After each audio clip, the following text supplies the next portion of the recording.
Indonesia sekarang sedang bukan diserang ya, banyak di bermunculan kelompok-kelompok seperti itu, menganggap sesuatu tidak ada dalam Quran, tidak ada dalam Quran. Hati-hati, karena sudah disebutkan ma farratna fil kitabi min syai', tidak ada yang ditinggalkan.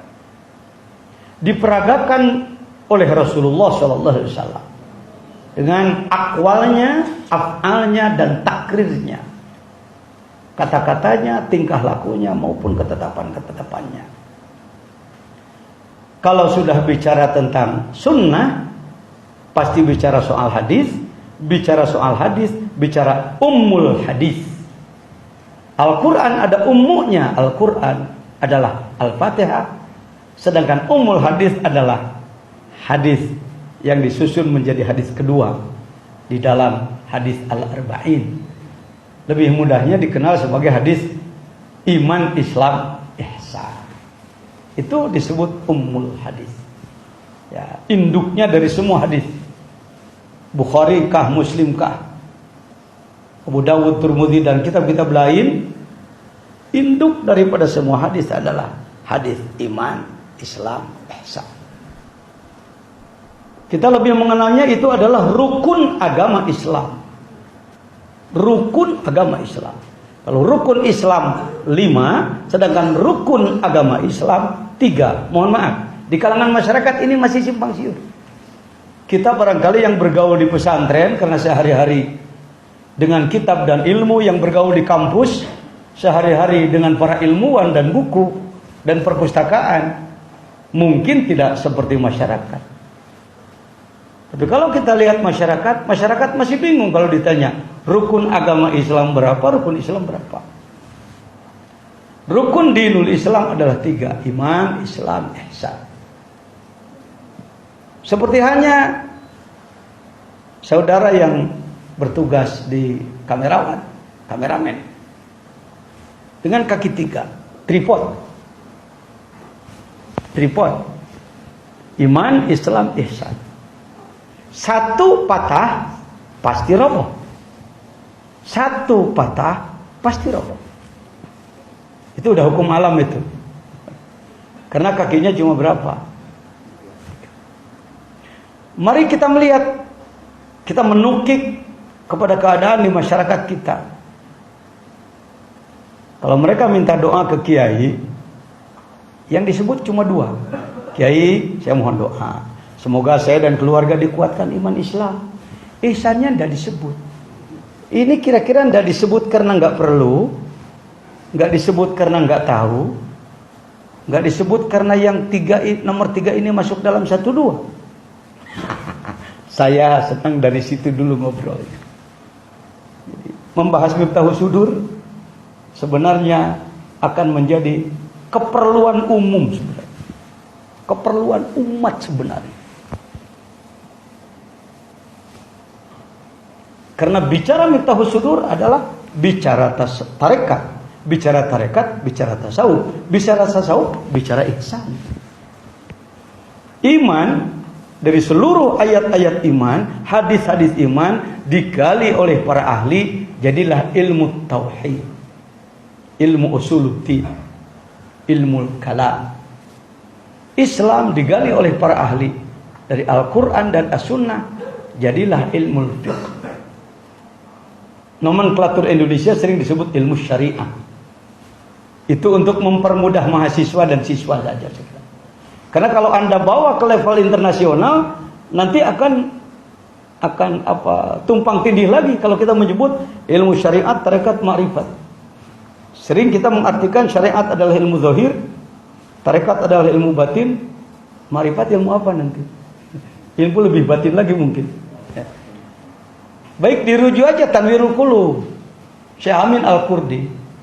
Ilmu Islam, apakah dia tauhid, fikih, tasawuf? Selagi dia berada di ranah ilmu, disebutnya syariat. Kalau sudah bergeser kepada pengamalan, maka dia menjadi tarikat. Jadi tarikat adalah pengamalan terpadu antara ilmu tauhid, fikih, dan tasawuf. Tarikat itu kalau merujuk kepada referensi kitabnya Syekh Amin Al-Qurdi. Nah, bicara ihsan di kalangan masyarakat, jangankan bisa mengurai ihsan panjang lebar bahkan kepada praktiknya, takrifnya saja masih banyak yang belepotan. Saya tanya masyarakat dalam pengajian-pengajian umum, hadirin, tolong sebut rukun Islam berapa? 5. Rukun iman 6. Dia sebut satu-satu. Tapi kalau rukun ihsan 1, apa itu? Dengan hormat, dengan tidak bermaksud merendahkan. Kalau nggak keberatan, kita coba aja di ruang ini sekarang. Yuk, kita sebut. Rukun iman, sebut. 1, iman pada. 2, 3, 4, 5, 6. Saya awali dengan kata-kata tidak maksud merendahkan. Pak Jejen kira-kira nanya rukun Islam ini pasca sarjana. Ruangannya. Ruangannya pasca sarjana. Yang hadirnya ya beberapa S lah. S1 ada, S2, S3 ada. Ya, macam-macam. Baik. Rukun Islam berapa? 1, 2, 3, 4, 5.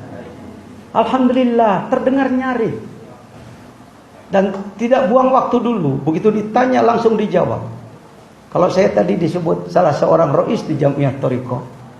Rois amnya adalah guru kita Al-Mukarram Asy-Syaikh Al-Habib Lutfi bin Yahya. Saya salah seorang wakil beliau. Saya rois 4 di Jamiah Thariqah Idarah Aliyah. Baik. Jadi yang nanya rois nih ya. Jadi artinya punya wewenang untuk ngomong begini. Ini orang baru datang, belum kenal belum apa udah langsung nanya aja. Oh enggak. Se-Indonesia adalah tanggung jawab kami kalau urusan ma'rifat. Akhirnya bukan hanya se-Indonesia, tembuslah ke sana, ke negara orang. Apakah rukun agama itu yang ketiga itu ihsan? Ihsan?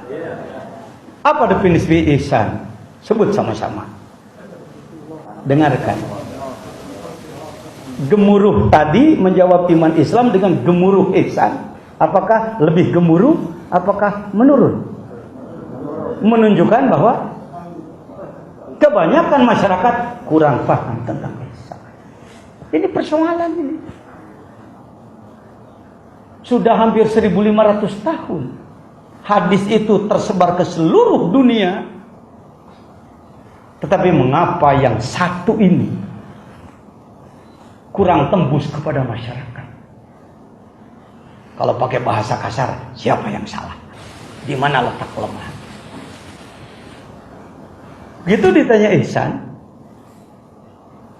Ada banyak yang bisa menjawab dengan Arabnya. Anta'budallaha ka'annaka tarahu fa illam takun tarahu fa innahu yarak. Mohon diulang Arabnya bareng.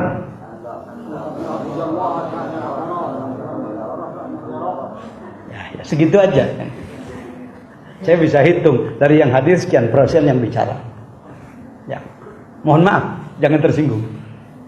Artinya mengkaji sesuatu kalau tidak dilihat fenomenanya dulu di masyarakat, kita kurang semangat, Pak. Tapi kalau kita tahu bahwa umat sekarang dalam kondisi emergensi, gawat darurat, sangat menunggu kita. Nah, biasanya sulitan Arabnya, sulitan bahasa Indonesianya. Biasanya kalau ngomong sulitan Arabnya. Nah, tadi Arabnya sudah, sekarang Indonesianya. Tolong Indonesiakan yang tadi, takrif ihsan. Bismillahirrahmanirrahim, ialah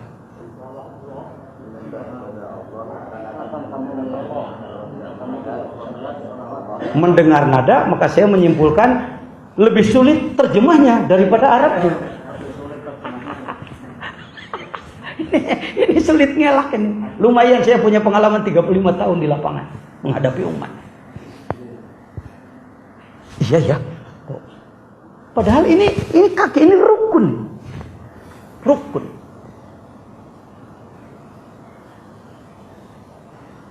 Satu saat saya didatangi oleh rombongan para dokter 9 orang di Jakarta. Mereka bawa sebuah pertanyaan. Kiai, kenapa pesantren di mana-mana, perguruan tinggi di mana-mana, dakwah di mana-mana, tapi umat semakin begini? Ini kenapa? Maka saya rujuk kepada rukun agama, ada yang kurang diperhatikan satu, yaitu ihsan. Saya mencoba menerjemahkannya supaya mudah diikuti masyarakat begini. Ialah kamu beribadah kepada Allah dengan keyakinan seakan-akan kamu melihat Allah. Kalaupun tidak, maka yakini Allah melihat kamu. Mohon diulang. Nah, bagus. Bagus saja. Ini harusnya ilmu anak ibtidaiyah kelas 1. Seharusnya. Bahkan anak dari TK harus sudah bisa. Sekarang jangankan yang TK, yang ubanan udah punya cucu belasan saja masih kesulitan. Mari saudara, udah mulai kelihatan tantangannya bagi STAIN, bagi semua perguruan tinggi di Indonesia dan semua pesantren, bagi semua ulama. Ini yang kita patah. Engkau beribadah kepada Allah dengan keyakinan seakan-akan engkau melihat Allah. Kalaupun kamu tidak mampu mencapai tingkatan seakan-akan engkau melihat Allah, yakini maka Allah Maha melihat kepadamu. Apakah itu cukup hanya jadi hafalan pengetahuan? Tidak. Selain daripada pengetahuan di otaknya, diucapkan dengan lidahnya, harus tembus ke dalam rasanya. Maka Rasul menyatakan anta'budallah ka'annaka tarahu. Engkau merasa melihat kepada Allah.